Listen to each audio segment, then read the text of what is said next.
Hello everyone, welcome to Concept Decoder. आप सभी का कंसेप्ट डिकोडर पे स्वागत है। हम पढ़ रहे हैं project management and this subject is very much important for your AC paper 1 and conventional paper. Okay, so दोनों में आपसे ये इस पेपर से सब्जेक्ट क्वेश्चंस पूछे जाएंगे इस सब्जेक्ट से।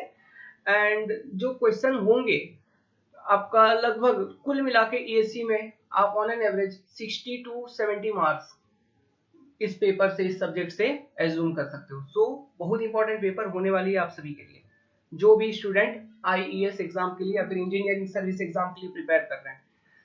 पेपर 1 खास करके हम फोकस करेंगे जो 200 मार्क्स की होती है, उसमें उसके अंदर इस पेपर से कम 10 से 15 नंबर 10 टू 15 मार्क्स पूछेगा ही पूछेगा। हर एक साल पूछता है, इस साल भी पूछेगा।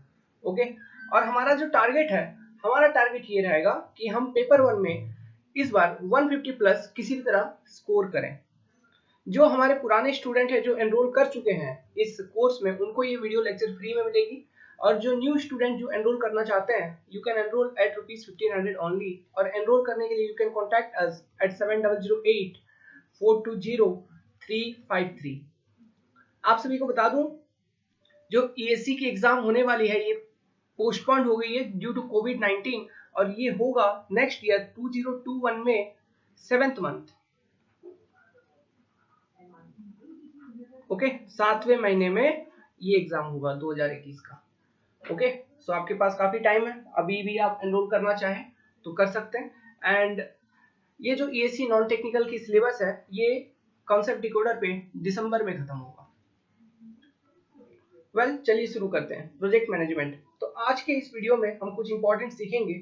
देखो, कोई भी प्रोजेक्ट हो, आपका कोई भी प्रोजेक्ट, चाहे वो प्रोजेक्ट आपका बड़ा हो या छोटा हो, प्रोजेक्ट जैसे कि एक बिल्डिंग बनाना एक प्रोजेक्ट है, एक कहीं हॉस्पिटल बनना एक प्रोजेक्ट है, रोड प्रोजेक्ट, रेलवे प्रोजेक्ट, ऐसे डिफरेंट टाइप्स ऑफ प्रोजेक्ट होते हैं, रिसर्च एंड डेवलपमेंट प्रोजेक्ट।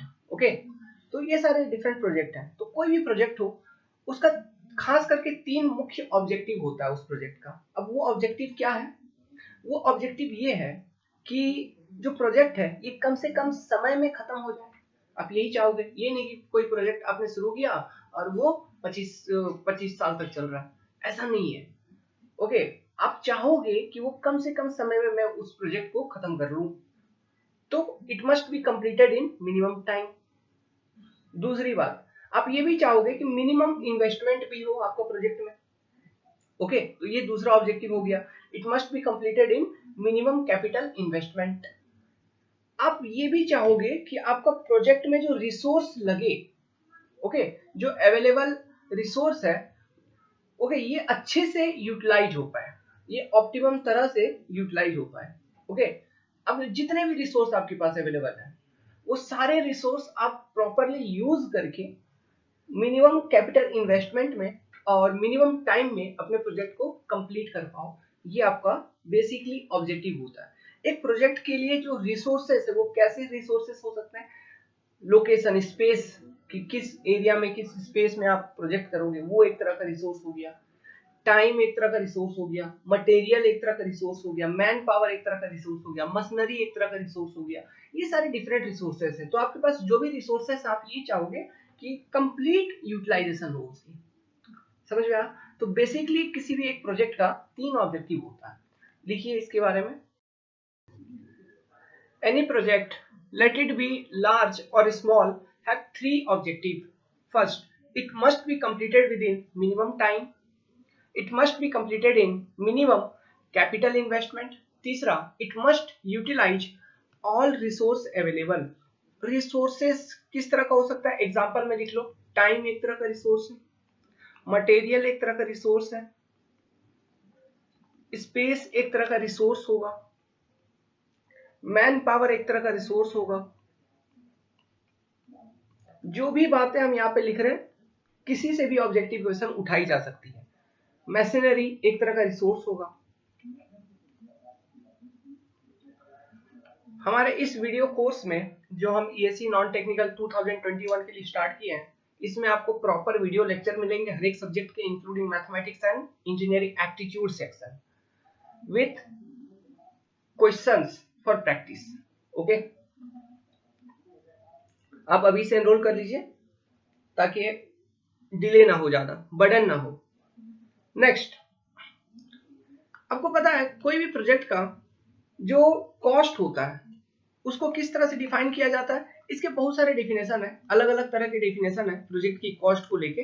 लेकिन अगर मैं बेसिकली बात करूं तो बेसिकली प्रोजेक्ट का कॉस्ट को दो हिस्सों में बांटा जाता है। एक तो हो गया उसका मटेरियल कॉस्ट। किसी एक कंस्ट्रक्शन प्रोजेक्ट की अगर बात करें, मान लो कहीं ब्रिज बना रहे हो तो ब्रिज में जो मटेरियल लगेगा, ठीक है, तो मटेरियल कॉस्ट, डायरेक्ट मटेरियल का कॉस्ट, सीमेंट हो गया, सरिया का हो गया, ओके, ये सारे मटेरियल का हो गया। तो मटेरियल कॉस्ट प्लस कंस्ट्रक्शन कराने में कितना कॉस्ट लग रहा है। कंस्ट्रक्शन कराने में जैसे कि ब्रिज बनाते वक्त कुछ मिक्सचर का जरूरत पड़ेगा, मिक्सचर मशीन का, लेबर वगैरह की जरूरत पड़ेगी। किसी स्पेस पे आप बैचिंग प्लांट बनाओगे, उस स्पेस का रेंट देने को जरूरत पड़ेगा। आपका जो मैन पावर है वो उसको आप कहीं पे रखोगे तो उसके लिए आपको एक रेसिडेंस बनानी होगी, टेम्पोररी रेसिडेंस, उसके लिए भी किराया देना होगा। तो वो सारे भी सब कुछ आपका कंस्ट्रक्शन कॉस्ट में आता है। तो ऑन एन ओवरऑल आपका जो प्रोजेक्ट का कॉस्ट होता है वो बेसिकली, कंस्ट्रक्शन प्रोजेक्ट का अगर मैं बात करूं तो ये बेसिकली दो हिस्सों में डिवाइडेड है। एक तो हो गया material cost and construction cost. अभी देखो, तो ये ओवरऑल प्रोजेक्ट कॉस्ट को हम कम कैसे कर सकते हैं? देखो, जो मटेरियल कॉस्ट है आप इसमें ज्यादा छेड़खानी नहीं कर सकते। अगर आपको इसमें छेड़खानी करना है तो आपको जो कंस्ट्रक्शन है, जो भी आपका प्रोजेक्ट है, उसका डिजाइन एंड स्पेसिफिकेशंस चेंज करने होंगे। अगर आप इसका डिजाइन एंड स्पेसिफिकेशन चेंज करोगे तब जाके कुछ मटेरियल में बदलाव कर पाओगे, तब जाके उसमें कॉस्ट में कुछ कमी वगैरह कर पाओगे। या फिर आप ऐसे कर सकते हो, जब मटेरियल की कॉस्ट कम है, प्रोजेक्ट स्टार्ट करने से पहले आपने पहले ही मटेरियल खरीद के रख लिया है, पहले ही मटेरियल को प्रोक्यूर कर लिया है, तो आपको सस्ते दाम में मिल गया। आप ऐसा कर सकते हो, मतलब टाइम के अनुसार आप मटेरियल पहले ही खरीद के रख लोगे तो हो सकता है आपका मटेरियल कॉस्ट में सेविंग हो जाए। क्योंकि जब किसी मटेरियल की डिमांड होती है तब उस वक्त उसकी कॉस्ट भी बढ़ जाती है ना।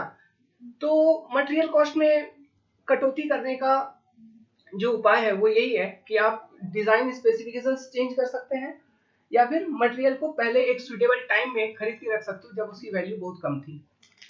लेकिन जो कंस्ट्रक्शन कॉस्ट है, ओके, कंस्ट्रक्शन कॉस्ट ये किस चीज से डील करता है? जैसे कि मैंने आपको बताया, मैन पावर से डील करता है, कितना लेबर लगा रहे हो, इक्विपमेंट से डील करता है, टाइम से डील करता है। मतलब अगर बहुत लंबे समय तक प्रोजेक्ट चल रहा है, प्रोजेक्ट आपका चल ही रहा है, खत्म ही नहीं हो रहा है, तो बहुत लंबे समय तक man power, machinery, space, rent सब कुछ इन्वॉल्व है, तो आपका कंस्ट्रक्शन कॉस्ट बढ़ते चलेगा, है ना। तो कंस्ट्रक्शन कॉस्ट को अंडर कंट्रोल लाने के लिए, या फिर कम से कम करने के लिए, या फिर प्रॉपरली उसको मॉनिटर करने के लिए हम कुछ प्रोजेक्ट मैनेजमेंट का जो कंसेप्ट है, इसमें कुछ मैनेजमेंट कैसे करते हैं, इसमें कुछ मैथमेटिकल कंसेप्ट यूज करते हैं, या फिर आप कह सकते हो मैथमेटिकल टूल वगैरह यूज करते हैं। जैसे कि आपका एक नेटवर्क डायग्राम हो गया, है ना, ये एक मैथमेटिकल टेक्निक है जिसको हम कहते हैं PERT एंड CPM। ओके, ये क्या है? Mathematical techniques which are used to minimise the construction cost. तो PERT और CPM बेसिकली क्या है? These are the mathematical technique to minimise the construction cost. इसका ये बेसिक ऑब्जेक्टिव है। ओके, इस बात को लिखिए, लिखिए, the total cost of project consist of material cost and construction cost. Okay, तो प्रोजेक्ट का टोटल कॉस्ट जो है वो मटेरियल कॉस्ट और कंस्ट्रक्शन कॉस्ट दोनों मिला के इवेल्युएट की जाती है। In order to minimise the material cost, the design is changed or sometimes material are purchased before start of construction, but in case of construction cost we need to deal with construction cost। मतलब जैसे कि labour, man power का cost, machinery का cost, space का cost, ये सारे क्या है? कंस्ट्रक्शन कॉस्ट है। ओके, तो हम इन सब चीजों से, कंस्ट्रक्शन कॉस्ट में हमारा ये सब चीजें, ये सब कॉस्ट इन्वॉल्व होती है। इसलिए इन सब कॉस्ट को मिनिमाइज करने के लिए हम सब मैथमेटिकल टेक्निक का यूज करते हैं, जैसे कि PERT एंड CPM। PERT मतलब project evaluation and review technique, CPM मतलब क्रिटिकल पाथ मेथड। ये नेटवर्क डायग्राम का कंसेप्ट है,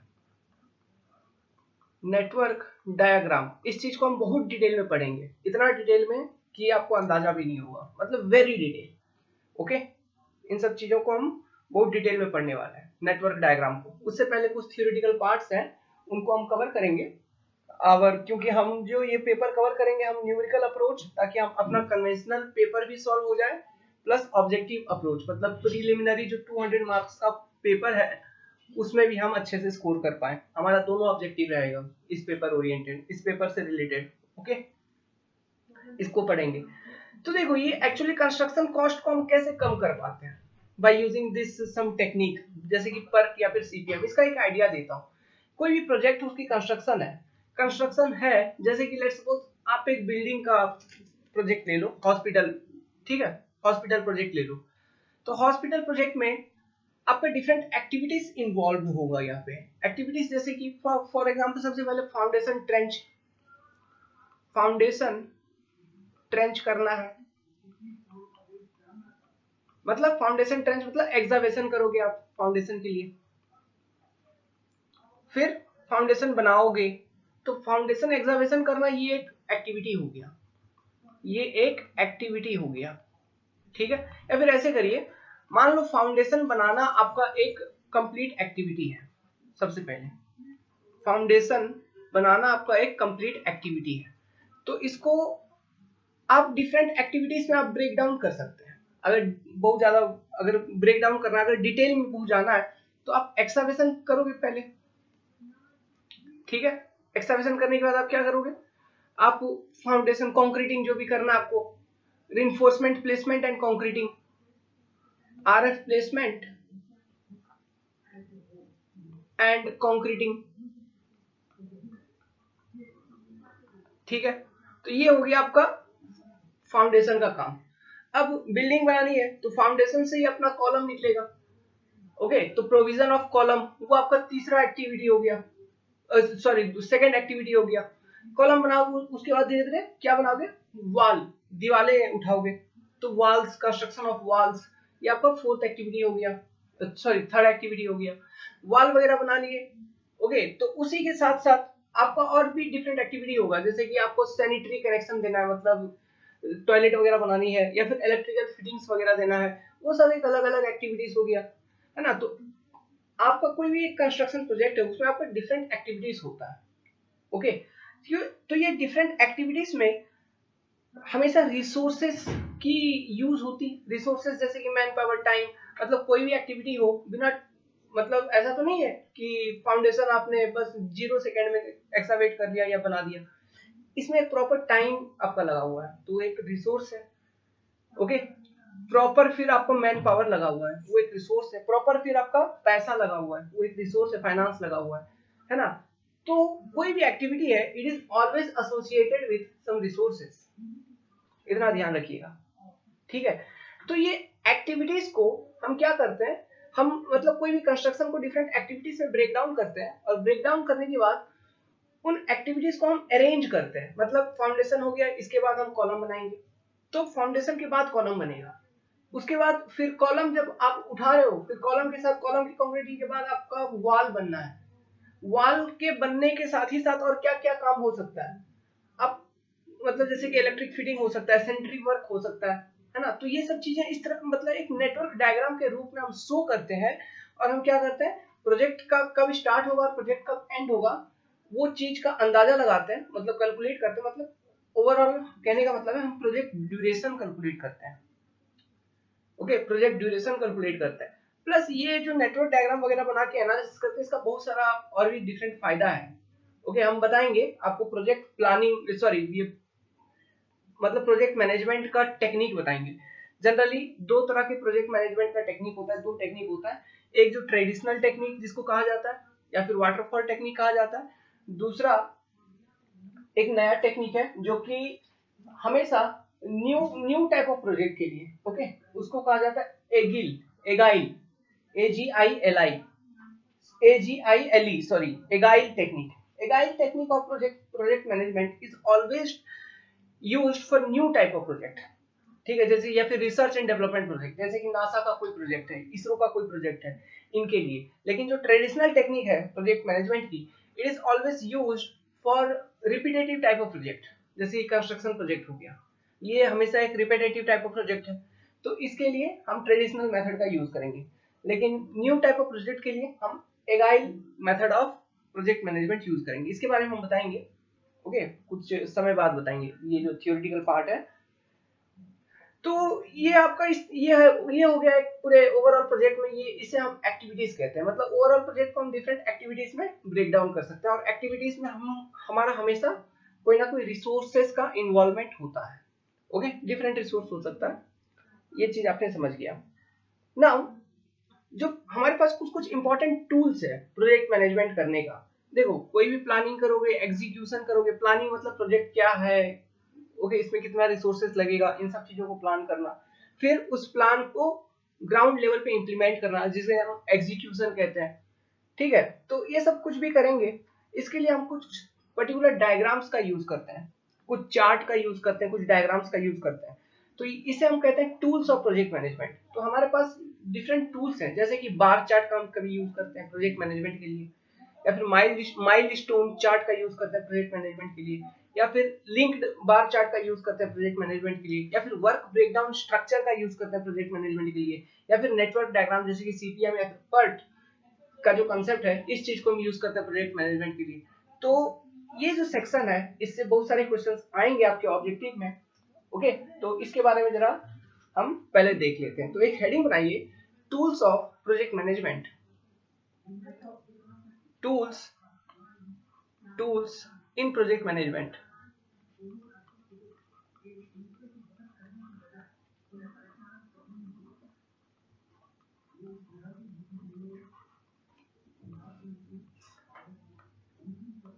इसमें लिखिए सबसे पहले बार चार्ट, बहुत इंपॉर्टेंट है जो भी हम बातें करेंगे। Milestone chart,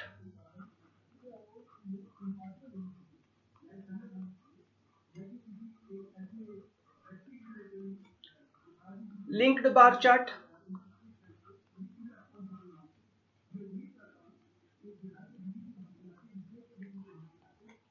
fourth work breakdown structure, WBS, work breakdown structure, work breakdown structure.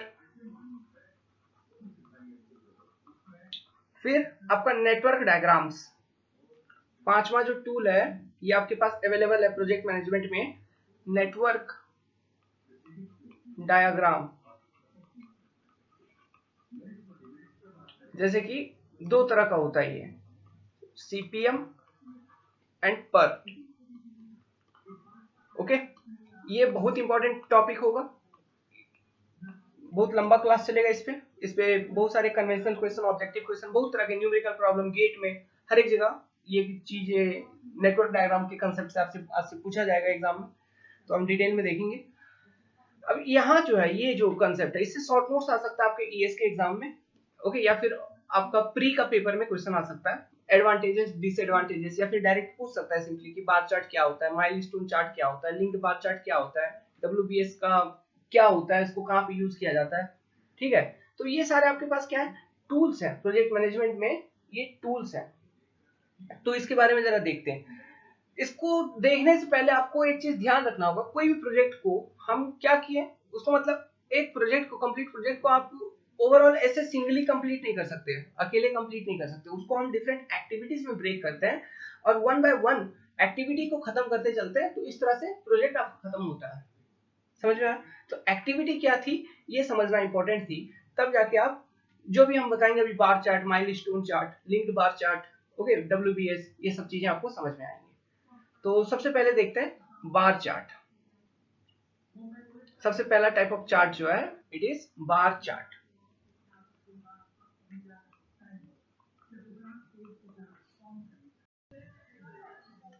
तो बार चार्ट का जो डेवलपमेंट हुई थी, आविष्कार, ये हुई थी 1900 AD में। इसका जो आविष्कार किए थे उनका नाम था Henry Gantt, Henry L Gantt. Okay, तो बार चार्ट को हम इसलिए कभी कभी गैंट चार्ट के नाम से भी जानते हैं। Okay, it is also known as Gantt chart because it is developed by Henry L Gantt. Bar chart क्या होता है, लिखिए, bar chart is nothing but, bar chart is graphical representation of graphical representation of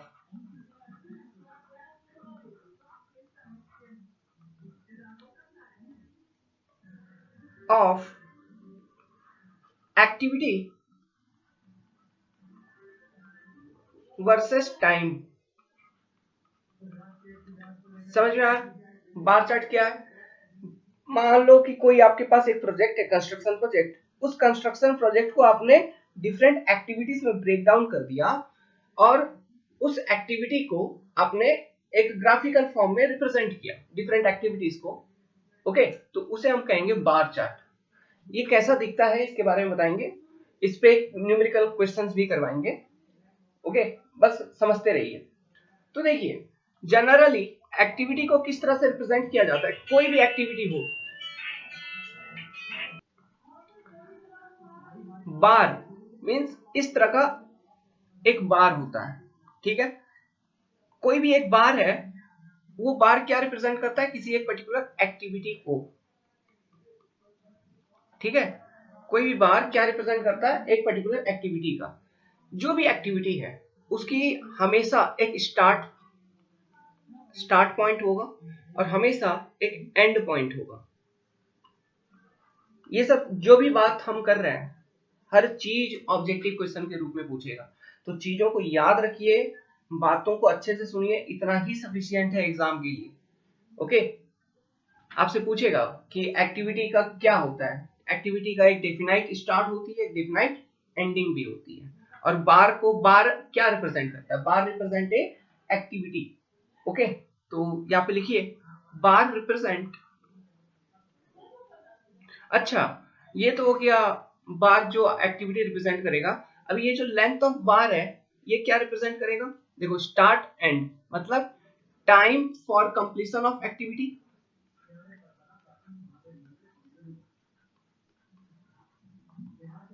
completion of activity को represent कर रही होगी क्या?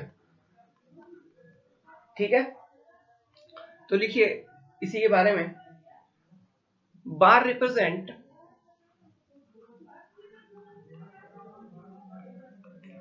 The activity and length of bar represent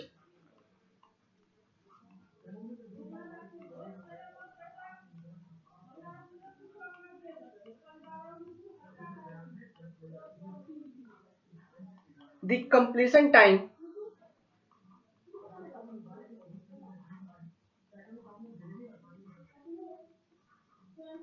for that activity।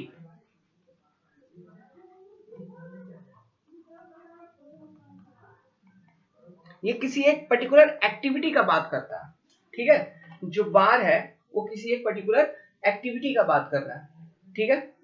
अब जरा इसे हम समझते हैं। इसका एक डायग्राम आपको मैं दिखाता हूं, जो एक्चुअल किसी एक प्रोजेक्ट का जो बार चार्ट आप बनाते हो उसको किस तरह से बनाते हो।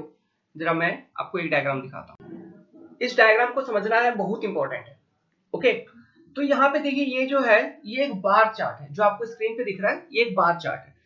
यहाँ पे बार चार्ट दो एक्सिस है, आपका एक वाई एक्सिस है, this is your Y axis and this is your X axis. Y axis के अलावा बार के रूप में एक्टिविटीज को शो किया गया है और एक्स एक्सिस के अलावा उस एक्टिविटी का टाइम शो किया गया है, मतलब टाइम। तो आपका जो बार चार्ट है ये किसके किसके बीच बनता है? एक्टिविटी एंड टाइम, ठीक है? तो वाई एक्सिस के अलावा एक्टिविटी यहाँ पे रिप्रेजेंट की जाती है in form of bar, and x axis के अलावा यहाँ पे टाइम को रिप्रेजेंट किया जाता है। यहाँ तक क्लियर है आप? अब देखो, जरा इस बात को समझते हैं, इस ग्राफ को समझते हैं। यहाँ पे डिफरेंट एक्टिविटी है, जैसे कि activity number A, activity B, activity C, activity D, activity E, activity F, activity G. ये किसी एक प्रोजेक्ट, कोई एक पर्टिकुलर प्रोजेक्ट है, उस प्रोजेक्ट को डिफरेंट एक्टिविटीज में ब्रेक डाउन किया गया है और हर एक एक्टिविटी का कंप्लीट होने का अपना एक निर्धारित समय है। ओके, हर एक एक्टिविटी अपने आप में एक निर्धारित समय में कंप्लीट होगा और इस तरह से प्रोजेक्ट को डिकोड करके हमने एक्टिविटीज को अरेंज किया है। और तो उसके बाद आपका ओवरऑल देखो, ये एक्टिविटी जी जो है, एक्टिविटी नंबर जी, ये कहीं ना कहीं लास्ट एक्टिविटी है जो कि सबसे एंडिंग तक चल रहा है। ओके, लास्ट एक्टिविटी जो सबसे एंडिंग तक चलेगा। तो यहाँ पे देखिए इससे एसोसिएटेड एक टाइम पीरियड होगी, यहाँ पे जो भी है 50, ओके, ये 50 डे हो या वीक हो, इससे एसोसिएटेड एक टाइम है। तो ये जो बार चार्ट है ये हम उसी तरह के प्रोजेक्ट के लिए यूज कर सकते हैं जिसमें हमें ये पता हो कि टोटल नंबर ऑफ डे कितना लगेगा, मतलब टाइम अनसर्टिनिटी नहीं होना चाहिए। अगर टाइम अनसर्टिनिटी है कि कितना दिन लगेगा प्रोजेक्ट कंप्लीट होने में पता ही नहीं है, तो हम उस प्रोजेक्ट को बार चार्ट के फॉर्म में हम डिकोड नहीं कर सकते, हम उसको बार चार्ट के फॉर्म में ब्रेक डाउन करके उसका यूज नहीं कर सकते प्रोजेक्ट को मतलब रन करने के लिए, ओके, अगर टाइम अनसर्टिनिटी हो। इसका मतलब ये है कि कहीं ना कहीं ये जो चीज है ये एक तरह का लिमिटेशन है, ओके, बार चार्ट की लिमिटेशन है कि bar chart can not be used for new type of project, it can be only used for repetitive type of project जिसका हमें पूरा परफेक्ट डिटेल पता है कि इतना इतना एक्टिविटीज में हम इसको ब्रेक डाउन करेंगे और इतने दिनों में ये काम खत्म हो जाने वाला है। इस तरह का कोई प्रोजेक्ट है तो उसको उस केस में हम बार चार्ट की डेवलपमेंट करके काम कर सकते हैं अपना, समझ में आप। इसका बहुत सारे लिमिटेशन है, हम लिमिटेशंस को डिस्कस करेंगे। ये तो एक लिमिटेशन मैंने बताया आपको, time uncertainty. New type of project कोई है मतलब कोई कभी हुआ ही नहीं है, कोई किसी ने इस तरह का काम ही नहीं किया है, तो उसमें ऑब्वियसली आपको कोई आइडिया नहीं है, आप प्लानिंग करोगे, स्टेज बाय स्टेज प्लानिंग करोगे, okay, then you will execute that, फिर कुछ एरर निकलेगा, फिर उस एरर को रेक्टिफाई करोगे, फिर प्लान करोगे, फिर एग्जीक्यूट करोगे, तो इस तरह से स्टेज बाय स्टेज डेवलपमेंट चलेगी। जैसे रिसर्च एंड डेवलपमेंट प्रोजेक्ट जो नासा करती है, बार्क करती है, ये सारे प्रोजेक्ट, वो सारा प्रोजेक्ट जो है उसमें ट्रेडिशनल मेथड का यूज नहीं किया जाता है, और बार चार्ट जो है ये कहीं ना कहीं एक टूल है traditional method of project management का, उसमें एगाइल मेथड का यूज किया जाता है। Agile method which is means step by step process नहीं है, okay, that is not step by step process, यहाँ पे स्टेप बाय स्टेप प्रोसेस है। हाँ, पहले प्लानिंग करेंगे फिर उसे एग्जीक्यूट करेंगे, तो ये प्लानिंग एक स्टेप हो गया, एग्जीक्यूशन एक स्टेप हो गया, ऐसे डिफरेंट स्टेप्स हैं। हम प्रोजेक्ट मैनेजमेंट टेक्निक का थ्योरी जब बताएंगे तो वहां से क्लियर होगा, ओके। जो ट्रेडिशनल मेथड है उसको हम स्टेप बाय स्टेप अप्रोच कर सकते हैं। तो ये बार चार्ट कहीं ना कहीं एक ट्रेडिशनल मेथड का टूल है, it is not a tool for new type of project, clear है। अब देखिए, तो ये बात पता चल गई, अगर बार चार्ट का यूज करना है तो आपको मींस प्रोजेक्ट का टोटल ड्यूरेशन आपको पता होना चाहिए, ठीक है। It is used for repetitive type of project. Now यहाँ पे देखिए एक्टिविटी नंबर ए एंड कुछ कुछ टर्म्स हम बताएंगे बार चार्ट से रिलेटेड जो आपके लिए बहुत इंपॉर्टेंट है, अच्छे से सुनिएगा। एक्टिविटी ए और एक्टिविटी बी जो है ये दोनों एक साथ स्टार्ट हो रहा है, दोनों क्या हो रहा है, एक साथ स्टार्ट हो रहा है। तो हम ऐसे कहेंगे, आपको अगर क्वेश्चन रहेगा एग्जामिनेशन में क्वेश्चन रहेगी तो वहां पे लिखा होगा कि activity A and activity can be done concurrently, okay. Activity A and activity B can be done concurrently, मतलब एक्टिविटी ए और एक्टिविटी बी को एक साथ स्टार्ट किया जा सकता है। तो यहाँ पे एक टर्म लिखिए इससे रिलेटेड, पहला स्टेटमेंट जो इंपॉर्टेंट समझने वाली स्टेटमेंट है, बस इतना समझिए, इसके बाद एक क्वेश्चन करेंगे आपको और क्लियर हो जाएगा। Activity A and activity B can be done concurrently,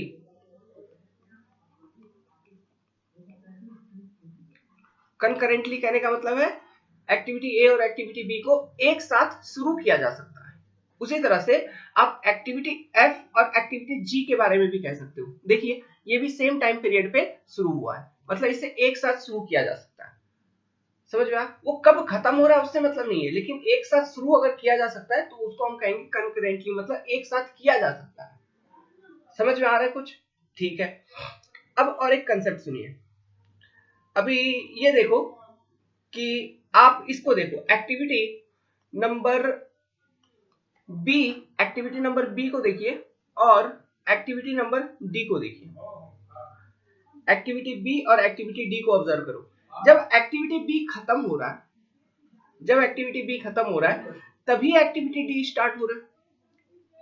जब एक्टिविटी बी खत्म हो रहा है तभी एक्टिविटी डी खत्म हो रहा है ना। तो इसका मतलब क्या कहेंगे हम, इसका मतलब हम ये कहेंगे कि जो एक्टिविटी डी है ये एक्टिविटी नंबर बी को फॉलो कर रहा है। Activity D follow activity B, मतलब एक्टिविटी बी के होने के बाद ही एक्टिविटी डी हो पाएगा। ओके, सेकेंड, तो ये फॉलो वाला टर्म भी याद रखना, मतलब ध्यान रखिएगा, क्वेश्चन में पूछा जाता है। फॉलो मतलब किसी के होने के बाद। ओके, कोई किसी के होने के बाद अगर हो रहा है मींस वो चीज पहले वाली चीज को फॉलो कर रहा है। ओके, तो यहां पे हम लिख सकते हैं activity D follow activity B.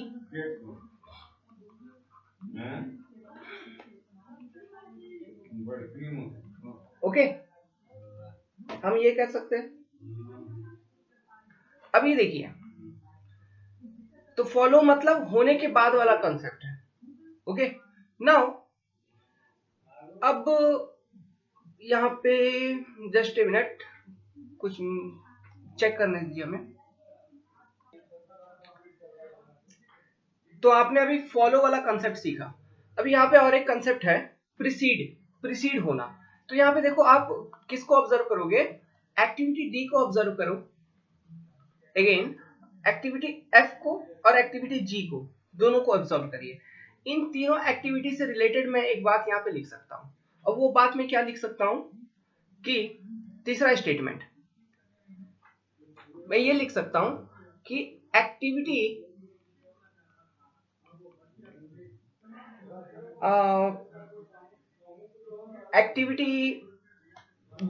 Activity D must preceded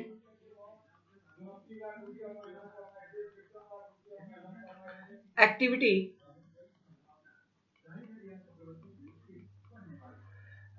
क्या था, F and G, must precede activity F and ji.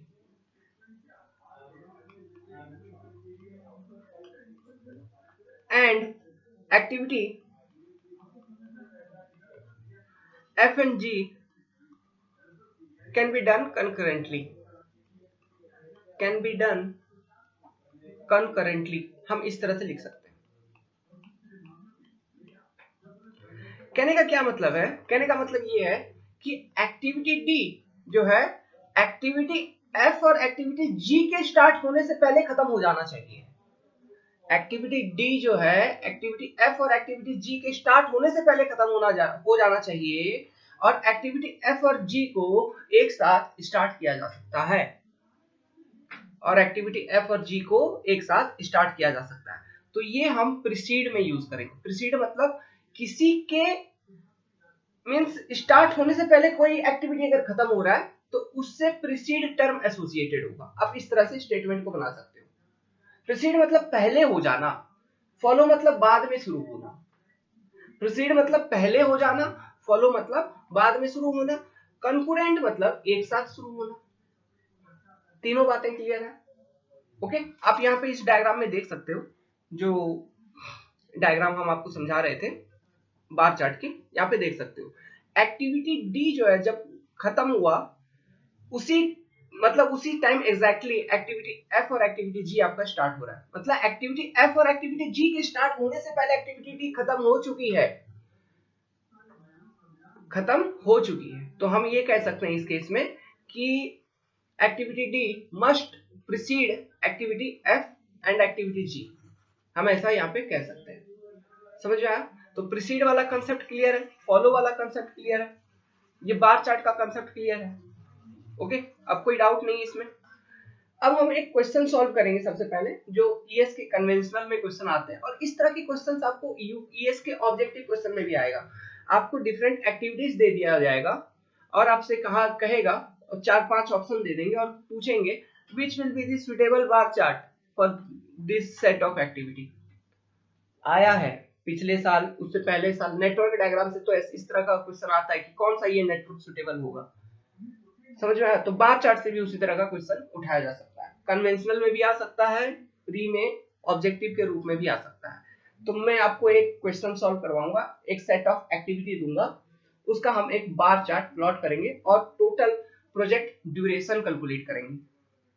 Interesting है? तो चलिए शुरू करते हैं। क्वेश्चन पढ़िए, the activity breakdown are given in table for a construction project. एक कंस्ट्रक्शन प्रोजेक्ट है, उसमें डिफरेंट एक्टिविटीज हैं। कितने एक्टिविटीज हैं? कुल मिला के 7 एक्टिविटीज हैं। देखिए 1 to एक्टिविटी नंबर 7, उसका ब्रेकडाउन गिवन है, मतलब किस एक्टिविटी के लिए कितना टाइम लगता है, कितने सप्ताह लगते हैं, वीक्स में ये ब्रेकडाउन गिवन है। जैसे एक्टिविटी 1 के लिए 1 सप्ताह, एक्टिविटी 4 के लिए 3 सप्ताह लगेगा, एक्टिविटी 5 के लिए 1 सप्ताह, एक्टिविटी 6 को कंप्लीट होने में 2 वीक्स, उसी तरह एक्टिविटी 7 को कंप्लीट होने में 4 वीक लगेगा। ये डेटा आपको गिवन है। इसके अतिरिक्त और डिफरेंट डेटा आपको गिवन है। अब वो कौन कौन से डेटा है? पहला स्टेटमेंट पढ़िए, लॉजिक्स गिवन है कुछ कुछ। Activity 2 and 3 can be done concurrently and both must follow activity 1। Question को अच्छे से लिखिएगा, बहुत इंपॉर्टेंट क्वेश्चन है, बहुत कुछ सीखने को मिलेगा। Activity 2 and 3 can be done concurrently and both must follow activity 1। ध्यान रखिए, activity 2 must precede activity 4, activity 2 must precede activity 4। Third, activity 5 cannot be started until activity 2 and 3 are completed। Activity 5 को तब तक स्टार्ट नहीं किया जा सकता जब तक एक्टिविटी 2 और 3 कंप्लीट ना हो जाए। Activity 6 can be started only after completion of activity 4 and 5। Activity 6 को तभी स्टार्ट कर सकते हैं जब आपका एक्टिविटी 4 और 5 कंप्लीट हो जाए। Activity 7 is last activity which can be started only after completion of activity 5। अब ये सारे 5 लॉजिक्स आपको गिवन है। अब कहता है draw the bar chart draw करिए इस प्रोजेक्ट का and find the project completion time. ये ईएससी का कन्वेंशनल क्वेश्चन है, तो ये कोई बड़ी बात नहीं है, ईएससी का कन्वेंशनल क्वेश्चन है। इस तरह का आपका ऑब्जेक्टिव क्वेश्चन भी आ सकता है, ठीक है। 4-5 आपको एक छोटे छोटे लॉजिक्स देंगे, आपका प्री के क्वेश्चन में छोटे छोटे लॉजिक्स देंगे और 3-4 बार चार्ट दे देंगे और कहेंगे which one of the suitable bar chart follow this particular logics given। समझ में आ कौन सा पॉसिबल हो सकता है according to that logic. 4-5 bar chart दे देंगे, 4 बार चार्ट दे देंगे, आपको एक सेलेक्ट करना है। समझ में आ रहा? ओके, तो चलिए आप एक काम करिए, क्वेश्चन को अच्छे से लिख लिया, क्वेश्चन को एक बार पढ़िए, अच्छे से पढ़िए, दोबारा पढ़िए, 3 बार पढ़िए। इससे पहले जो मैंने आपको कंसेप्ट दिया था 3 शब्दों का, कंकरेंट, प्रीसीड, फॉलो, उन 3 कंसेप्ट को यूज करके आप एक बार चार्ट इस प्रोजेक्ट का अपने हिसाब से ड्रॉ करने का कोशिश करो। वीडियो को पॉज कर लो, 15 मिनट 10 मिनट जितना भी टाइम लग रहा है, आप कम से कम सोच के अपने कॉपी पे सच में ड्रॉ करने का कोशिश करिए। हम तो बनाएंगे ही, लेकिन समझाएंगे कैसे एक्चुअली क्या था, कैसे क्या करना है, लेकिन आप एक बार अपने हिसाब से सोचिए और बनाने की कोशिश करिए। फिर हम जब बनाएंगे तब आप चेक कर लेना कि आपका ये सही था। ओके, वीडियो पॉज करिए और बनाइए। तो आपने बना लिया, चलिए अब सॉल्व करके देखते हैं। तो देखो क्वेश्चन में जो पहला स्टेटमेंट है वो सबसे पहले तो आपको एक्टिविटी 1 बनाना होगा। तो एक्टिविटी 1 जो है इसका कंप्लीशन टाइम कितना है? 1 वीक। तो ये 0 टाइम। फिर let's suppose this is your activity number 1, सबसे पहला एक्टिविटी आपने बना लिया और इसको कंप्लीट होने में 1 वीक लगता है। इसको कंप्लीट होने में कितना? 1 वीक लगता है। तो this is your 1 and this is your activity number 1। अब क्या कहता है देखिए, ये हो गया आपका एक्टिविटी 1। नाउ सेकंड स्टेटमेंट पढ़िए, activity 2 and 3 can done concurrently and both must follow activity 1। मतलब एक्टिविटी 2 और 3 को एक साथ स्टार्ट किया जा सकता है, ओके, और दोनों एक्टिविटी 1 के कंप्लीट होने के बाद ही स्टार्ट किया जा सकता है। मस्ट फॉलो का बात कर रहे हैं यहाँ पे। मतलब ये हुआ इसका कि let's suppose this is your activity number 2। अब यहाँ पे देखिए, यहाँ पे जो लेंथ ऑफ बार बनेगा ये किस पे डिपेंड करेगा? Length of bar represent what? Length of bar will represent the activity duration, ये एक्टिविटी को कंप्लीट होने में कितना टाइम लगेगा। तो एक्टिविटी 2 और 3 को एक साथ स्टार्ट किया जा सकता है, ये बात सही है, और एक्टिविटी 1 के खत्म होने के बाद ही एक साथ स्टार्ट किया जा सकता है, ये बात भी सही है। अब एक्टिविटी नंबर 2 जो है उसको 2 वीक लगेंगे, 2 सप्ताह लगेंगे, और एक्टिविटी नंबर 3 जो है इसको 4 सप्ताह लगेंगे। मतलब एक्टिविटी 2 का जो बार होगा, बार लेंथ, वो थोड़ा छोटा होगा। ये let's suppose your this is your activity number 2, this is your activity number 2, okay, या फिर इसको यहां लिख देते हैं 2, and this is your activity number 3, this is what, this is my activity number 3।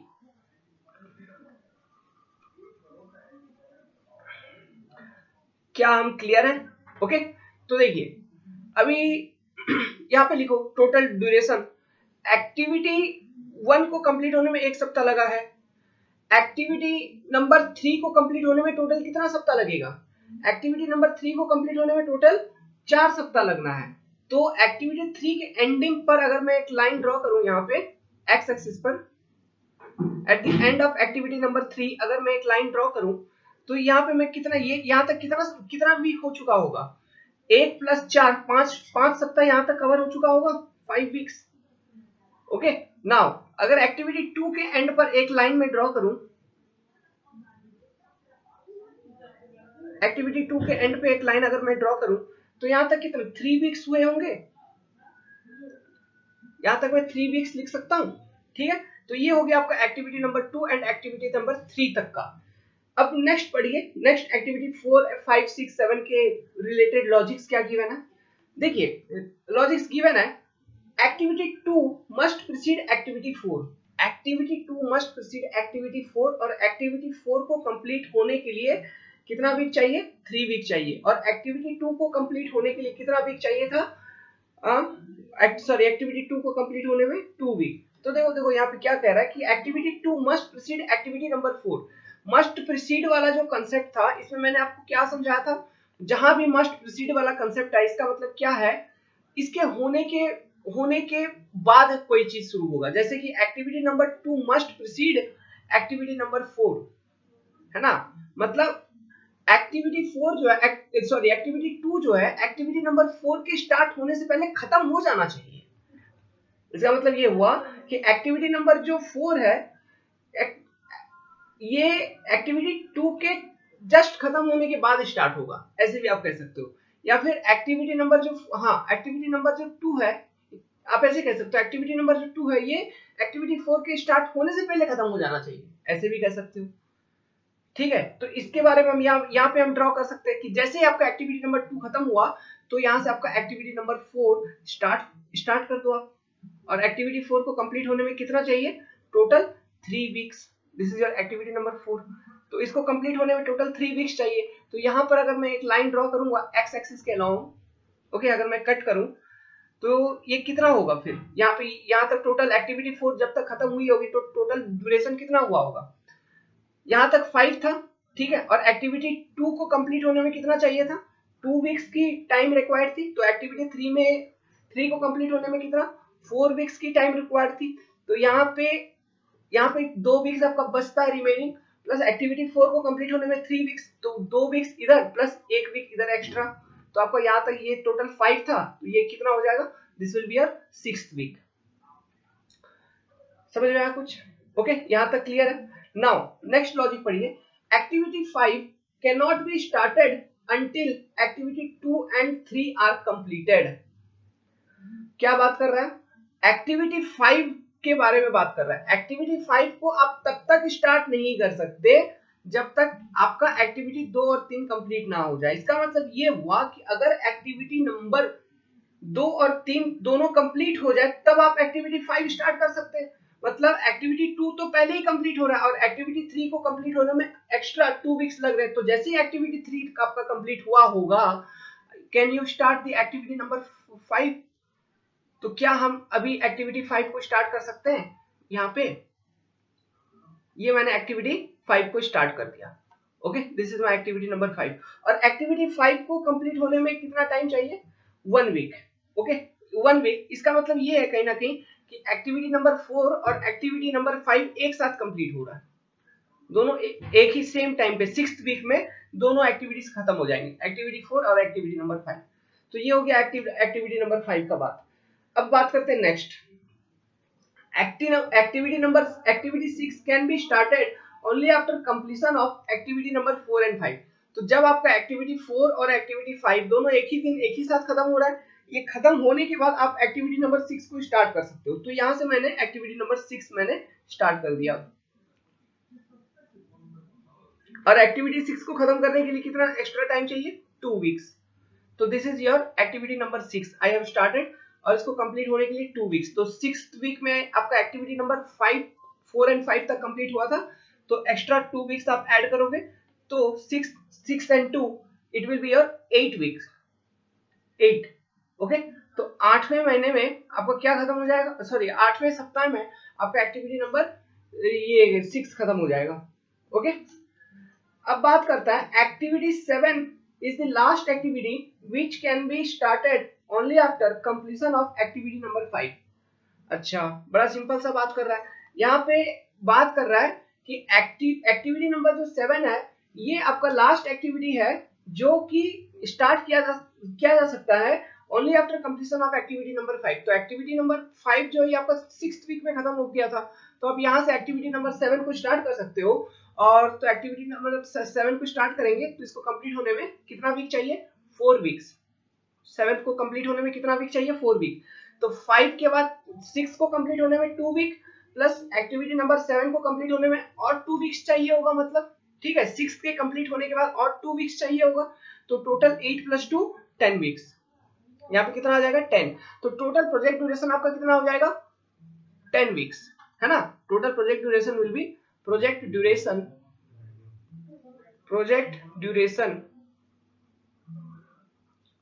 कितना होगा? 10 वीक। ठीक है, ओके, क्लियर है। Total time will be 10 week.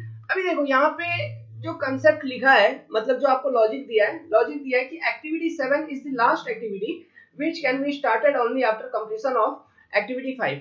यहाँ पे हम ऐसे भी लिख सकते थे कि activity 6 and 7 can be done concurrently and can be started after completion of activity number 5। ऐसे भी लिखा जा सकता था, ठीक है, ये भी लॉजिक आपका बन सकता था। मतलब डिफरेंट लॉजिक्स आपको बना के देगा। हमने आपको हर एक तरह का स्टेटमेंट के बारे में बताया, बस आपको 3 शब्दों पे ध्यान देना है। कंकरेंट मतलब क्या है, प्रीसीड मतलब क्या है, फॉलो मतलब क्या है। कंकरेंट, प्रीसीड, फॉलो, बस इन 3 लॉजिक को अगर आपने ध्यान दे दिया, उसके बाद इन्हीं 3 शब्दों के अंदर ही आपका पूरा का पूरा क्वेश्चन जो भी वो लॉजिक्स बना के देंगे डिपेंडेंट होगा। ठीक है, अगर आपने इन स्टेटमेंट को अच्छे से इंटरप्ट कर लिया, समझ लिया, then you can easily plot this kind of bar chart, and these are very interesting questions। okay, these are very interesting question, और वो पूछेंगे ही पूछेंगे 100%, एग्जाम में आएगा ही आएगा। ओके, इंटरेस्टिंग क्वेश्चन है ना, ये आपका टाइम खपत कर देता है, इसलिए वो पूछेंगे। ठीक है, तो इस तरह के सवालों पे ध्यान देनी है। तो 10 सप्ताह में 10 वीक्स में ये खत्म हो जाएगा। तो ये था बार चार्ट। अब इसका लिमिटेशन क्या है? सबसे पहले एडवांटेज देखते हैं। बार चार्ट का एडवांटेज क्या है? देखो, बार चार्ट बड़ा सिंपल टाइप का चार्ट है, इसमें ज्यादा कोई कॉम्प्लेक्सिटी नहीं है, मतलब ये ज्यादा जटिल नहीं है, बड़ा ये सिंपल है। इसलिए हम ये कह सकते हैं कि एडवांटेज में कि bar chart are very easy to understand, it is very easy to modify. अब कोई कॉम्प्लेक्सिटी नहीं है तो आप आराम से इसको मॉडिफिकेशन भी कर सकते हो, इसको आसानी से समझा जा सकता है, इसको आसानी से मॉडिफाई किया जा सकता है। ये सारे इसके एडवांटेजेस हैं जो कि बहुत इंपॉर्टेंट नहीं है। इंपॉर्टेंट क्या है? इंपॉर्टेंट है इसमें खामियां क्या क्या है, व्हाट आर द डिसएडवांटेजेस, या फिर व्हाट आर द लिमिटेशन, कि बार चार्ट को हम कैसे कंडीशंस में यूज नहीं कर पाएंगे, उसी को हम कहेंगे लिमिटेशन, कि कहां पे ये बार चार्ट का एप्लीकेशन फेल हो जाएगा, that will be your limitation. ठीक है, तो लिमिटेशन क्या है? तो सबसे पहले अगर बार चार्ट को ध्यान से देखोगे तो यहाँ पे सबसे पहला लिमिटेशन अगर मैं बात करूं, इसमें डिग्री ऑफ डिटेल नहीं है, मतलब ज्यादा डिटेल में कोई चीज को बताया नहीं गया है। आपको केवल क्या बताया गया है? आपको केवल एक्टिविटी दे दिया, यहाँ पे 7 एक्टिविटी है, 7 एक्टिविटी के बारे में दे दिया, उसका मतलब कौन सा एक्टिविटी कब खत्म होगा, बस ये दे दिया। अभी जरा सोचो, ये मान लो एक कंस्ट्रक्शन प्रोजेक्ट है, ऑब्वियसली कंस्ट्रक्शन प्रोजेक्ट पर बेस्ड क्वेश्चन है, एक कोई कंस्ट्रक्शन प्रोजेक्ट है, उसमें डिफरेंट एक्टिविटी होंगे। हाँ, डिफरेंट एक्टिविटी कहने का मतलब है मींस फाउंडेशन एक एक्टिविटी हो गया, कॉलम एक एक्टिविटी हो गया, वॉल एक एक्टिविटी हो गया, बीम्स एक एक्टिविटी हो गया, ठीक है, डोर विंडो एक एक्टिविटी हो गया, इलेक्ट्रिक फिटिंग एक एक्टिविटी हो गया, ओके, सैनिटरी कनेक्शन एक एक्टिविटी हो गया, स्लैब एक एक्टिविटी हो गया, पेंटिंग एक एक्टिविटी हो गया, फ्लोरिंग एक एक्टिविटी हो गया। समझ में आ रहा है? ये सारे आपका डिफरेंट एक्टिविटीज हैं। नाउ तो ये मेजर एक्टिविटीज है, जो बड़े बड़े मेजर एक्टिविटी जिसके अंदर सब कुछ आ रहा है। लेकिन मेजर एक्टिविटी को सब एक्टिविटी में भी तो आप ब्रेक कर सकते हो। जैसे फॉर एग्जांपल अगर एक फाउंडेशन का बात करें, फाउंडेशन को बनाने के लिए आपको सबसे क्या चाहिए, सबसे पहले मैन पावर चाहिए। मैन पावर का इंतजाम करोगे तो वो भी फाउंडेशन की एक एक्टिविटी में आएगा। मैन पावर का इंतजाम करोगे, एक्सकवेशन करवाओगे, ठीक है, अर्थ अर्थ निकालवाओगे पहले, ठीक है, तो वो एक एक्टिविटी में आएगा। फिर कंक्रीट प्रिपेयर करवाओगे, कंक्रीट उसमें कंक्रीटिंग करोगे, रिइंफोर्समेंट डालोगे पहले, उसके बाद कंक्रीटिंग करोगे, तो ये सब एक एक्टिविटी में आएगा। तो ये एक फाउंडेशन एक आपका मेन एक्टिविटी हो गया। उस मेन एक्टिविटी के अंदर डिफरेंट सब एक्टिविटी है। तो बार चार्ट में ये सब एक्टिविटी को रिप्रेजेंट नहीं किया गया है, ये सब एक्टिविटी के बारे में कोई आइडिया नहीं दिया गया है। ओके, तो ये एक तरह का लिमिटेशन है। तो इसी को हम कहेंगे lack of degree of detail. Lack of degree of detail, this is the first limitation, means the information of sub activity okay is lacking in the bar chart. Are you clear? इस तरह के बहुत सारे limitations हैं, सबको हम point by point लिखवाएंगे, और जितने भी लिखवाएंगे उसका रेमेडी भी लिखवाएंगे कि अगर ये लिमिटेशन है तो इस लिमिटेशन को किस तरह से हटाया जाए, किस तरह से रिमूव किया जाए, इसके बारे में भी जानकारी दूंगा। Because concept decoder is here and you are our student. चलिए, एक नंबर भी छूटना नहीं चाहिए एग्जाम में। तो हेडिंग बनाओ, limitations of bar chart. Well, limitation of bar chart, इसमें जो फर्स्ट लिमिटेशन आपका lack of degree of detail, तो इसके बारे में लिखिए the information of sub activity splitted part of major activity. Sub activity मतलब splitted part of major activity. जो एग्जांपल जो मैं बताता हूँ ना, ये सब्जेक्ट देखो, ये सब्जेक्ट थ्योरेटिकल है लेकिन प्रैक्टिकल है। तो जो भी एग्जांपल हम बताते थे उन एग्जांपल से थ्योरी को लिंकअप करिए। जैसे कि फाउंडेशन का मैंने एग्जांपल बताया, excavation, reinforcement and concreting are the three sub activities that can be included into the major activity foundation. समझ में आया? Are not displayed in the bar chart. Okay, only major activities are shown. तो this is one of the limitation. इसका remedy क्या हो सकता है? इसका रेमेडी है milestone bar chart. Milestone bar chart, what is this milestone bar chart? ये एक तरह का modified version of bar chart है। जो नॉर्मल बार चार्ट है उसका मॉडिफाइड वर्जन है आपका माइलस्टोन बार चार्ट। ओके, इसमें जो सब एक्टिविटी है ना, कोई एक मेजर एक्टिविटी है, जैसे कि let's suppose this is your major activity. आपका बार चार्ट में एक बार जो था वो क्या रिप्रेजेंट करता था? That represent the major activity. आपने इस मेजर एक्टिविटी को डिफरेंट सब एक्टिविटी में ब्रेक डाउन किया। You have break down into different sub activity. Let's suppose कि आपका कितना सब एक्टिविटी है? 4 सब एक्टिविटी है। कोई एक मेजर एक्टिविटी का 4 सब एक्टिविटी है, तो आपका 4 माइलस्टोन होगा, तब जाके आपका जो मेजर एक्टिविटी है वो कंप्लीशन होगी। कहने का मतलब है, लेट्स सपोज कोई एक मेजर एक्टिविटी का कोई एक सब एक्टिविटी आपने स्टार्ट किया और वो एक पर्टिकुलर टाइम में कंप्लीट हो गई, तो हियर देयर विल बी, आप एक अपवर्ड एरो लिखोगे और यहाँ पे नंबरिंग दे दो। अगर नंबरिंग देना है तो नंबरिंग दे दीजिए। तो this upward arrow will represent the milestone. समझ में आया? मतलब एक सब एक्टिविटी स्टार्ट हुई और आपने जब वो सब एक्टिविटी खत्म हो गया तो आपने वहां पे एक माइलस्टोन पुट कर दिया। उसी तरह से जब पहला सब एक्टिविटी खत्म हुआ, आपका दूसरा सब एक्टिविटी स्टार्ट होगा, फिर वो खत्म हो जाएगा, तो आप फिर एक अपवर्ड एरो से शो कर दीजिए। इसको हम कहेंगे माइलस्टोन। समझ में आया? उसी तरह से तीसरा आपने सब एक्टिविटी स्टार्ट किया और ये आपका खत्म हो गया, तो आपने शो कर दिया एक माइलस्टोन। उसी तरह से चौथा सब एक्टिविटी का स्टार्ट हुआ, which is the last sub activity of this major activity, और वो जब खत्म होगा, वो कब खत्म होगा? जब आपका ओवरऑल एक्टिविटी जब आपका खत्म होना है तभी वो खत्म होगा। तो यहाँ पे लास्ट में एक अपवर्ड एरो आप शो कर दो। तो this is your fourth sub activity which is completed. तो what are this? This are the nothing but milestones. Milestone इसी को कहा जाता है माइलस्टोन बार चार्ट। अगर बार चार्ट में इस तरह से जो एक्टिविटी है मेजर एक्टिविटी, उसमें अगर माइलस्टोन रिप्रेजेंट किया गया है, माइलस्टोन दिया गया है मतलब सब एक्टिविटी के लिए, तो वही bar chart milestone bar chart हो जाएगा। तो माइलस्टोन बार चार्ट एक तरह का एडवांस वर्जन है बार चार्ट का, और वो क्या अपने साथ कौन सा डिसएडवांटेज वो खत्म करता है? अपने साथ ये डिसएडवांटेज खत्म करता है कि जो डिटेल था, उसमें ये डिटेल ये बताता है माइलस्टोन बार चार्ट, मतलब सब एक्टिविटी को भी रिप्रेजेंट कर पाता है। ओके, तो degree of detail milestone bar chart में बढ़ जाती है। तो upward arrow represent the milestone bar chart. Milestone को रिप्रेजेंट करने का और भी डिफरेंट तरीका, आप सर्कल से रिप्रेजेंट कर सकते हो, स्क्वायर से रिप्रेजेंट कर सकते हो। अपवर्ड एरो एक स्टैंडर्ड है, इससे रिप्रेजेंट किया जाता है। ओके, अब यहाँ पे एक चीज समझने वाली बात है, एक बार क्वेश्चन पूछ लिया था। ओके, क्वेश्चन क्या पूछ लिया था, देखो हमने अभी क्या बोला, सोचने वाली बात है। माइलस्टोन कब कब आप देते हो, माइलस्टोन तब देते हो जब कोई चीज खत्म हो गई, कोई सब एक्टिविटी खत्म हो गई। तो क्या किसी भी एक्टिविटी के स्टार्ट पे माइलस्टोन होगा? क्या यहाँ पे माइलस्टोन होगा? नहीं हो सकता। So milestone cannot be at start, cannot be at start. ये स्टेटमेंट था। ओके, जो आपका स्टेटमेंट टाइप क्वेश्चन होता है, true and false. Okay, true मतलब which of the following are correct, which of the following are correct, choose the following, choose the correct statements. उसमें एक statement एक बार किसी क्वेश्चन में ये डाल दिया था कि milestone can not be at start. तो सही था। ओके, क्यों? क्योंकि माइलस्टोन तभी आप दोगे जब कोई सब एक्टिविटी खत्म होगा, तो ये स्टार्ट पे तो बिल्कुल नहीं हो सकता। एंडिंग पे बिल्कुल एक माइलस्टोन होगा, जब एक्टिविटी एंड हो रही है तो वहां पे एक माइलस्टोन तो होगा ही होगा। समझ में आ रहा है? उसके बीच में डिफरेंट माइलस्टोन है। तो यहाँ पे टोटल कितने सब एक्टिविटीज थे? टोटल 4 सब एक्टिविटीज थे। ओके, इस तरह से किसी भी एक मेजर एक्टिविटी का डिफरेंट सब एक्टिविटी हो सकता है। ओके, इसको एक स्टेटमेंट और लिखिए, upward arrow represent the milestone of sub activity of major activity.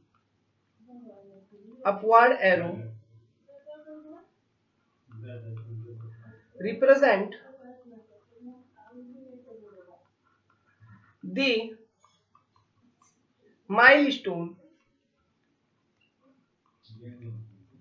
of sub activity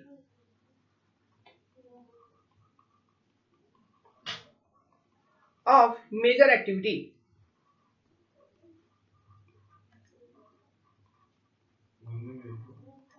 clear है? So this is your first limitation and ये उसका remedy.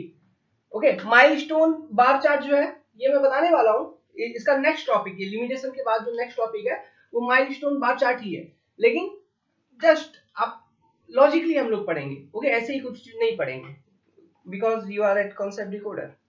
Now part second point, second limitation of this bar chart. देखो इसमें work progress show नहीं होता है, work progress is not shown.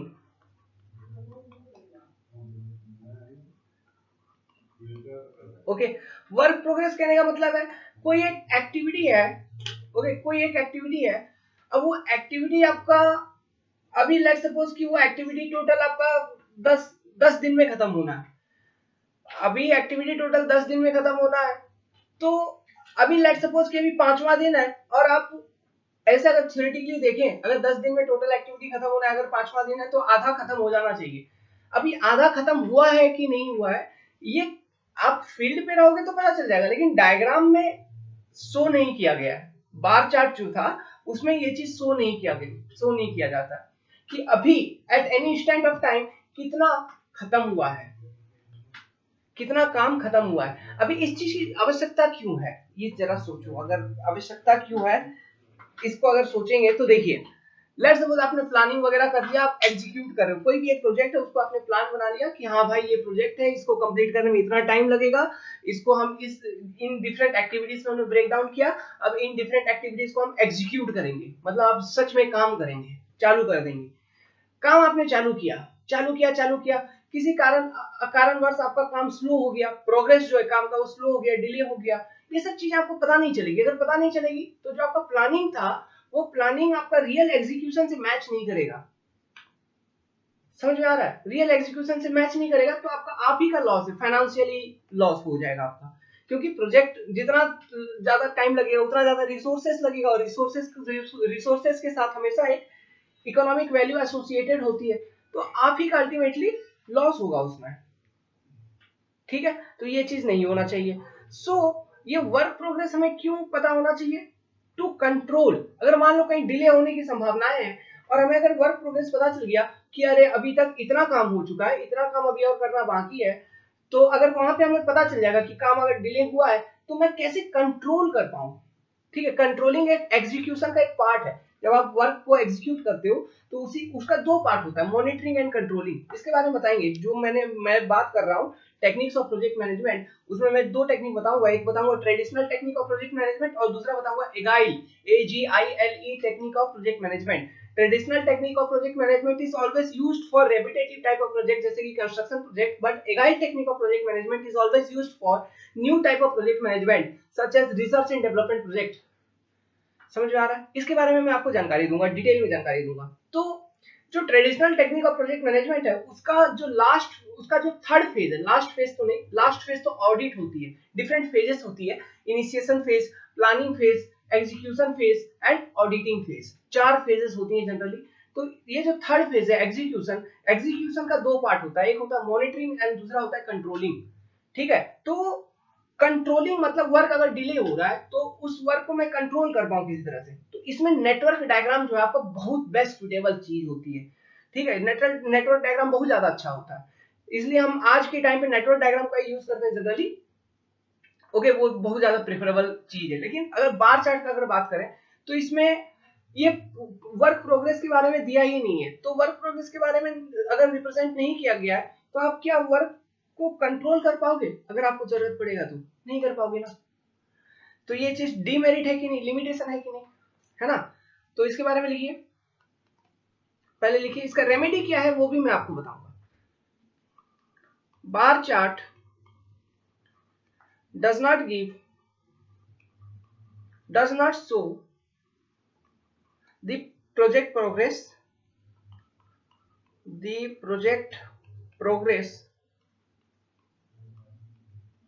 at any given instant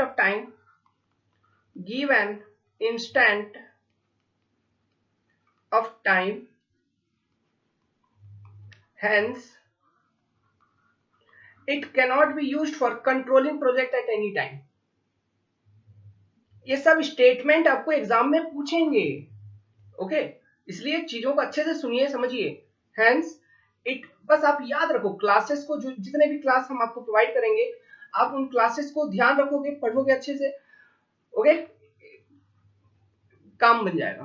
cannot be used, notes बना लो, ये बहुत इंपॉर्टेंट है समझ के। Cannot be used for controlling of project at any time. Clear है बात?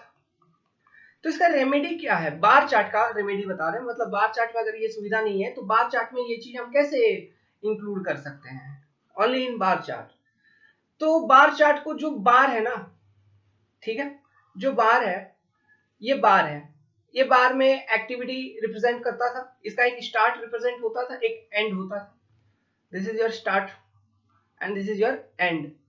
अभी बार चार्ट को स्प्लिट कर दिया जाता है। इस बार को स्प्लिट कर दो, मतलब दो हिस्सों में इसका विभाजन किया जाता है। इसको बांट दिए दो हिस्सों में। अभी ऊपर वाला जो हिस्सा है ये तो एक्टिविटी को रिप्रेजेंट करेगा।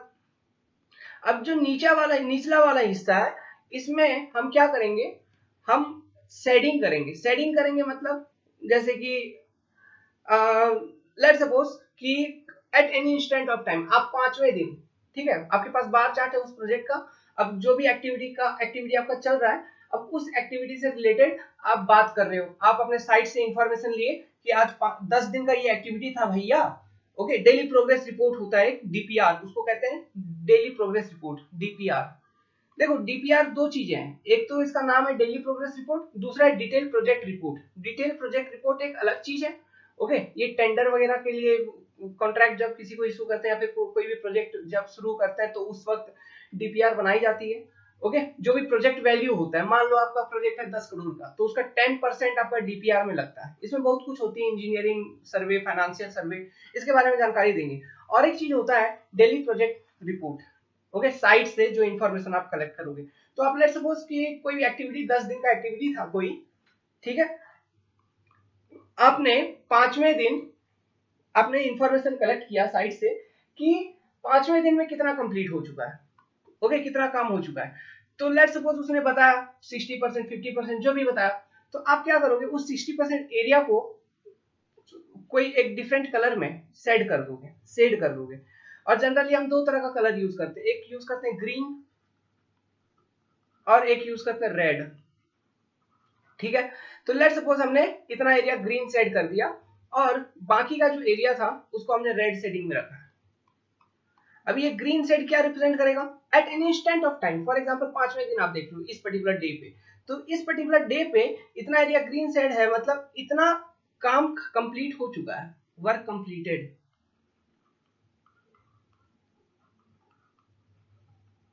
Okay, work to be done, work to be done. Okay, तो ये इस तरह से आप इसको मतलब यूज कर सकते हैं।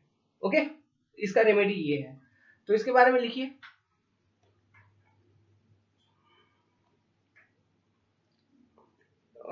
रेमेडी इसके बारे में लिखिए, bar is splitted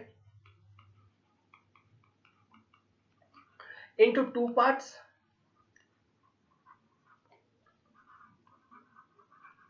out of which one represent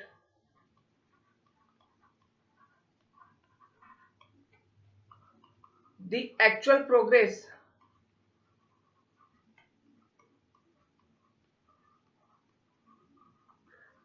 at any given time।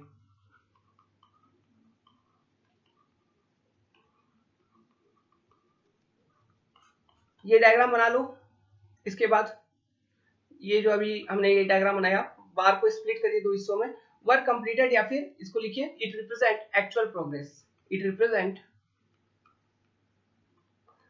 Actual progress, actual progress. और ये रेड शेडिंग वाले में लिखिए it represent the progress behind schedule, it represent the progress behind schedule, it represent the progress behind schedule. समझ गया? तो इस तरह से आप बार चार्ट को मॉडिफाई कर सकते हो, okay, to overcome this limitation of the bar chart, work progress वाला जो लिमिटेशन है। ठीक है, तो जैसे कि मतलब बार चार्ट जो अब बनेगी वो आपका बार चार्ट कैसे दिखेगा, डिफरेंट एक्टिविटीज है, let's suppose this is your activity number 1 and then this is your activity number 2, फिर यहाँ पर यहीं से कोई एक एक्टिविटी नंबर 3 है। ओके, तो देयर आर डिफरेंट एक्टिविटीज, इधर एक्टिविटी नंबर कोई 4 है। तो आप डिफरेंट एक्टिविटीज को आप दो, हर एक एक्टिविटी को, हर एक बार को दो पार्ट में आप डिवाइड कर दो इस तरह से। ओके, एक आपका ग्रीन शेड होगा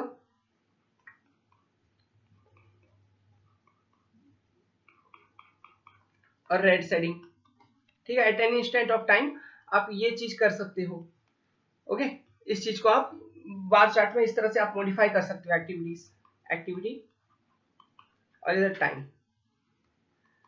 ठीक है, मतलब कोई भी दिन, टोटल प्रोजेक्ट का टाइम है मान लो 25 दिन, 25 दिन में आप 15 दिन पे सब कुछ चेक करना चाहते हो, डिफरेंट एक्टिविटीज का कितना कितना काम हुआ है, कितना कितना अभी बिहाइंड शेड्यूल चल रहा है, कब खत्म होना था, क्या आपके प्लानिंग के हिसाब से सब कुछ चेक कर लोगे। और ये चीज आप ये इस तरह से ड्रॉ कर देंगे। ओके, ड्रॉ कर देंगे, फिर एनालिसिस करोगे तो आपको पता चल जाएगा क्या मेरा वर्क डिले हो चुका है, या फिर मेरे को अगर कंट्रोल करना है तो मेरे को क्या कंट्रोल करना होगा। अच्छा देखो, अगर वर्क आपका डिले हो चुका है, अब आपको वर्क को कंट्रोल करना है, तो आप क्या करोगे, रिसोर्सेज बढ़ाओगे। अगर मैन पावर की कमी है, मैन पावर बढ़ाओगे, या फिर कोई मटेरियल की कमी है, मटेरियल बढ़ाओगे। ओके, तो controlling is also always associated with resources, और उसमें एक्स्ट्रा मनी ही आपको लगेगा। अगर आपका वर्क डिले हो गया है और कंट्रोलिंग करोगे तो उसमें it is always associated with resources and it will cost you extra. ठीक है, इस बात को भी ध्यान रखिएगा, ये भी ऑब्जेक्टिव क्वेश्चन में पूछेगा। ठीक है, कंट्रोलिंग में क्या है, रिसोर्सेज बढ़ाना पड़ेगा, फिर तब ना जल्दी जो आप डिले हो चुके हो वो काम जल्दी हो पाएगा फिर। ओके, तो ये डायग्राम भी बना लो आप।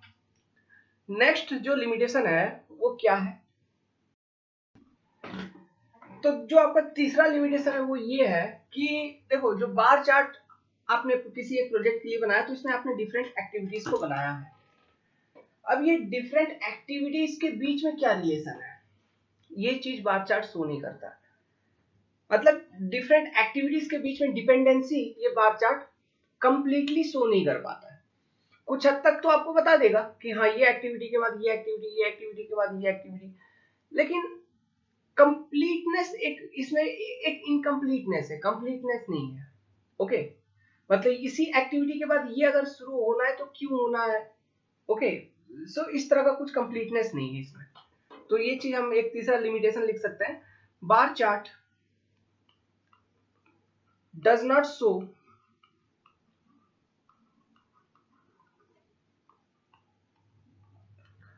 the different interrelationship between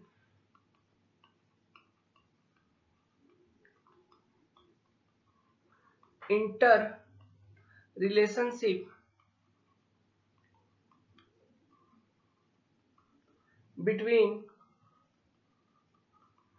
activity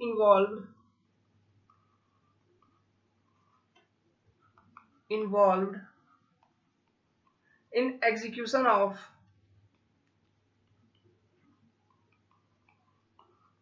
project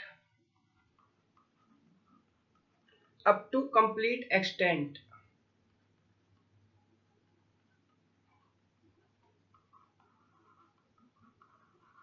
okay, different activities के बीच में इंटर रिलेशनशिप ये शो नहीं कर पाता, ये एक तरह का डिमेरिट है। तो इसका रेमेडी क्या है, linked bar chart. Linked bar chart, linked बार चार्ट क्या है सब बताएंगे।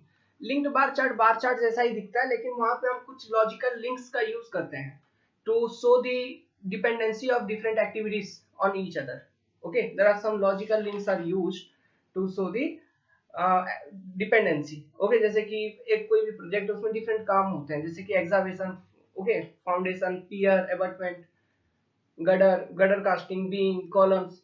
तो कौन सा काम कब शुरू होना चाहिए, किसके बाद किस चीज को शुरू किया जा सकता है, इसको एक परफेक्ट मैनर में एक लॉजिक एस्टेब्लिश करके हम एक डायग्राम बनाते हैं, एक प्रोजेक्ट का चार्ट बनाते हैं प्लानिंग करके, उसको लिंक्ड बार चार्ट कहा जाता है। Okay, fourth number limitation, time uncertainty. Time uncertainty,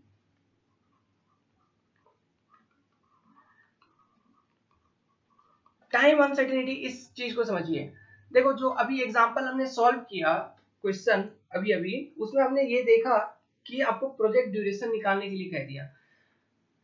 ठीक है, मतलब बार चार्ट जो है ना, ये किस तरह के प्रोजेक्ट के लिए सुटेबल है, ये it is basically suitable for those type of project which have time boundation, मतलब जिसका आपको पता है कि ये इतने निर्धारित समय में इसको कंप्लीट किया जा सकता है, जिसके बारे में आपको परफेक्टली पता है, जैसे कि कोई कंस्ट्रक्शन प्रोजेक्ट या फिर रेपिटेटिव टाइप ऑफ प्रोजेक्ट आप कह सकते हो। रेपिटेटिव मतलब जो काम पहले हो चुकी है और वही काम सेम काम दोबारा करना है, तो आपको आप उसके बारे में पता है तो आप कर सकते हो। लेकिन कोई न्यू टाइप ऑफ प्रोजेक्ट है तो उसके लिए आप बार चार्ट बना के प्लानिंग नहीं कर सकते। समझ में आया? तो यही चीज है टाइम अनसर्टेनिटी। तो इस बात को लिखिए, बार चार्ट, इंपॉर्टेंट पॉइंट्स ये सब, cannot be used in which uncertainties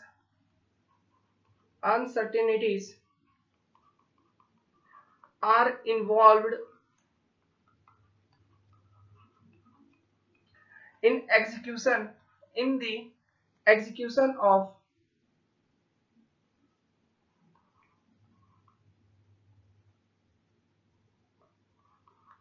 in the execution of completion time of activity. Completion time of activity। और ये अनसर्टेनिटी किस टाइप ऑफ प्रोजेक्ट से एसोसिएटेड होता है, generally new type of project. देखिए, this uncertainty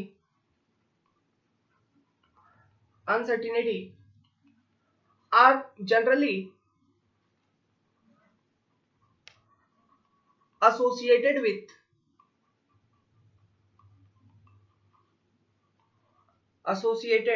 with new type of projects,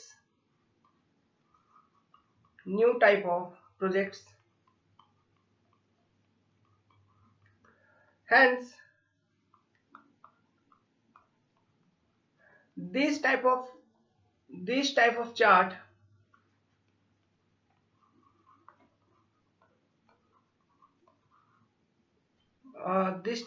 chart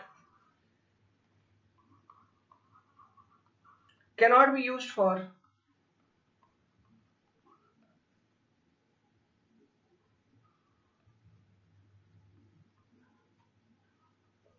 scheduling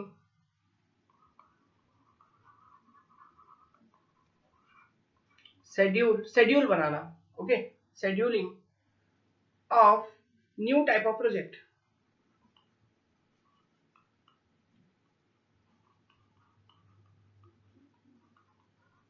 schedule बनाना मतलब एक रूटीन बनाना, एक टाइम बनाना कि हाँ अब आज ये करना है, कल वो करना है, परसों ये करना है, ठीक है, उस चीज को हम कहेंगे शेड्यूल।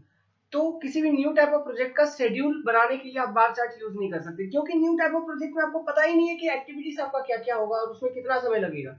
जैसे कि न्यू टाइप ऑफ प्रोजेक्ट का आप एग्जांपल ले सकते हो कोरोना वैक्सीन का जो ये रिसर्च है, अभी इसमें बहुत तरह के रिसर्च चल रहे हैं, मेडिसिन चल रहा है, खोज चल रहा है, अभी पता नहीं है, इसमें डिफरेंट फेजेस होगा कोरोना वैक्सीन के डेवलपमेंट में, इन्होंने डिफरेंट फेजेस को डिफाइन कर रखा होगा, मतलब ये प्लानिंग फेज है, फिर ये एक्टिविटी फेज है, फिर ये एग्जीक्यूशन फेज है, ऐसे डिफरेंट फेज में भी काम चल रही होगी, फिर कुछ एरर निकल रहा होगा, फिर उसको रेक्टिफाई कर रहे होंगे, फिर न्यू मेडिसिन बना रहे होंगे, फिर ट्रायल कर रहे होंगे, फिर एरर निकल रही होगी, फिर उसको पता लगा के ट्रायल कर रहे होंगे। तो इस तरह से चल रहा है। तो अभी डिफरेंट क्या इनका एक्टिविटीज है, डिफरेंट एक्टिविटीज क्या होने वाला है, ये इनको खुद पता नहीं है। ये तब पता होता है जब पहला सेट ऑफ जो डिसाइडेड एक्टिविटीज होता है वो कंप्लीट हो जाता है, तो उसे एरर जब निकलती है, फिर एक नया प्लान बना के फिर एक अप्रोच बनती है उनकी। तो ये न्यू टाइप ऑफ प्रोजेक्ट है। तो न्यू टाइप ऑफ प्रोजेक्ट में आप शेड्यूल कैसे बना सकते हो फिर, और बार चार्ट वहीं पे बना सकते हैं जहाँ पे एक प्रॉपर आपके पास शेड्यूल बनाने के लिए शेड्यूल बनाते हो, जैसे कि रेपिटेटिव टाइप ऑफ प्रोजेक्ट या फिर ओल्ड प्रोजेक्ट्स के लिए। समझ में आ रहा है? Okay, so these are some limitation of bar chart. So with this I am ending this video here only, and in next video I will continue with the other type of chart, milestone chart, linked bar chart, work breakdown structure और network diagram के बारे में हम जानकारी देंगे, and techniques of project management. ये इन सब चीजों को कंप्लीट करने के बाद we will move into detail, very detail into the types of network diagram, okay, और हम उसको डिटेल में स्टडी करेंगे, सीपीएम पार्ट।